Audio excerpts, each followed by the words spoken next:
Ngazivai zvakare vanhu vaMwari mufaro wangu kuchingamidza kuchirongwa chedu chamazuva ese kunai pastor.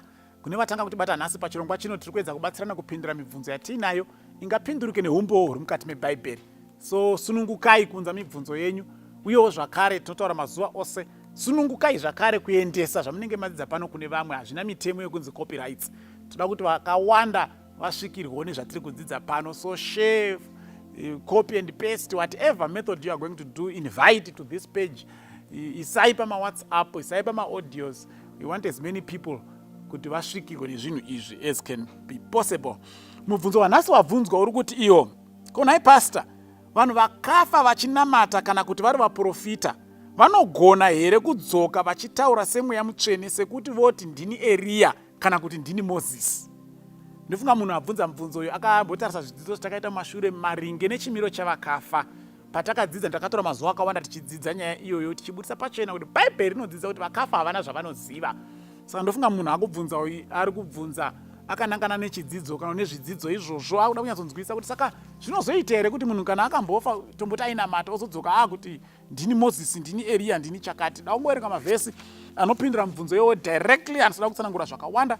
Kana paine panenge ndaita musiya paduku, sunungukai kubvunza zvakare kana kuti zvimwe munogona kuzvitsvaga zvatakadzidza pamusoro pewakafa paplatform iyo ino yemandara Facebook page kana pama WhatsApp group atiri mukabvunza kuti tisirewo pastor zvavakambotaura pamusoro pewakafa tinazvo. But for today rega ndingoverenga mavhesi anopindura kuti munhu anogona kudzoka here kuti ndini chakati kana ndini ngana.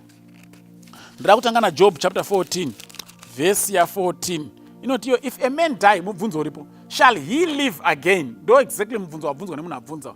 If a man die, shall he live again? Then over at here, all the days of my appointed time will I wait till my change come. Saka Job ari kuziva kuti kana munhu afa haachararami, tikanzi ndingatozomirire kusvikira zuva rekushandurwa parichazosvika. But mubvunzo wake chaiwo unonyatsopindurwa pachapter 7 verse 9 na 10 inoti iyo as the cloud is consumed and vanishes away, so he who goes down to the grave shall come up no more. Tikanzi segore rinobuda ronyangarika, ndo zvimwe chetezvo zvinoita nemunhu anoenda kuguva anofa achivigwa. Anzi he shall come up no more, haazodzokizve, haazokwirizve. Saka mukanzwa munhu pane munhu akutaura achiita semunhu akafa achiti ndini nhinguya, ndini ndadzoka ndaa Mozisi, ziyai kuti hamusi kutaura nemunhu iyeye. Sekudzidzira kwatakaita kumashure, chamuri kutoteerera nekuentertaina idhimoni ratora chimiro nevoisi rehama yenyu yamakaviga. Otherwise Bhaibheri riri kuti kana munhu afa aiwa haachadzokizve.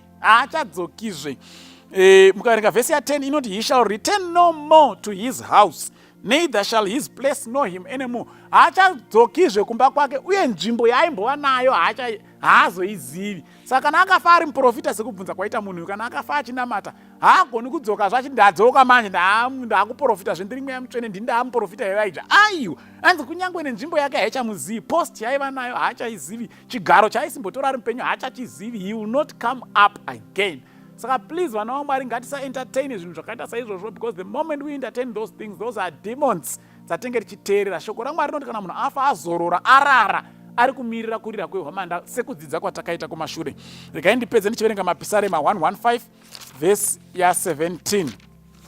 Mapisarema 115 verse ya 17 inoti iyo panapa the dead do not praise the Lord, neither any who go down into silence. Vakafa havagoni kurumbidza Mwari. Saka kana hama yedu yakafa, kunyange yakafa ichinamata ikadzoka ichiti ya Eria, ziyai kuti haisiyo, because vakafa they can't do anything, they cannot even praise God.